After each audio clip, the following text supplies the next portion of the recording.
We have to talk about evolution, because one of the things that Tucker Carlson said on the podcast was essentially that you can't really prove evolution. It's not real. He doesn't believe in evolution as it's taught. Yep. I'm paraphrasing.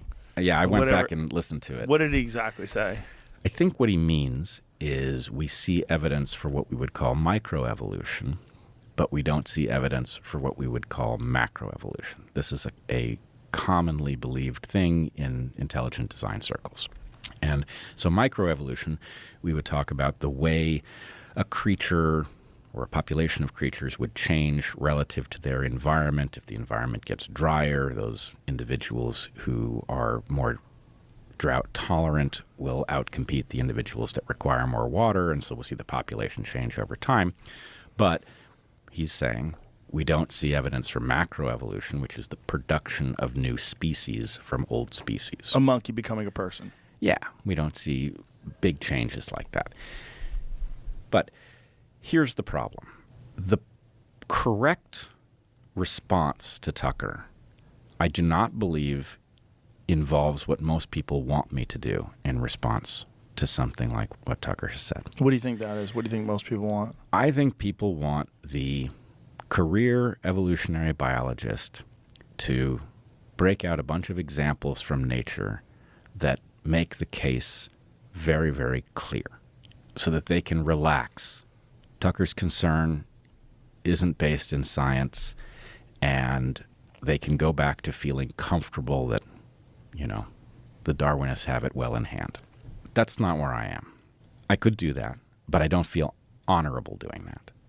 I think as a scientist, I should not be in the business of persuading people. I want you to be persuaded. I want you to be persuaded by the facts. I want them to persuade you, but I don't think I'm allowed to persuade you. I think that it's effectively PR when I attempt to bring people over to Team Darwin. Further, as I'm sure I've mentioned to you before, I'm not happy with the state of Darwinism as it has been managed by modern Darwinists. In fact, I'm kind of annoyed by it.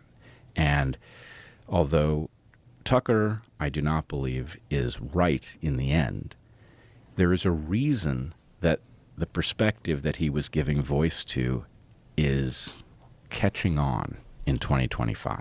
And it has to do with the fact that, in my opinion, the mainstream Darwinists are telling a kind of lie about how much we know and what remains to be understood. So by reporting that, yes, Darwinism is true, and we know how it works, and people who aren't compelled by the story are illiterate or ignorant or whatever, they are pretending to know more than they do. So all that being said, let me say, I think modern Darwinism is broken. Yes, I do think I know more or less how to fix it. I'm annoyed at my colleagues for, I think, lying to themselves about the state of modern Darwinism. I think I know why that happened. I think they were concerned that a creationist worldview was always a threat, that it would reassert itself, and so they pretended that Darwinism was a more complete explanation as it was presented than it ever was.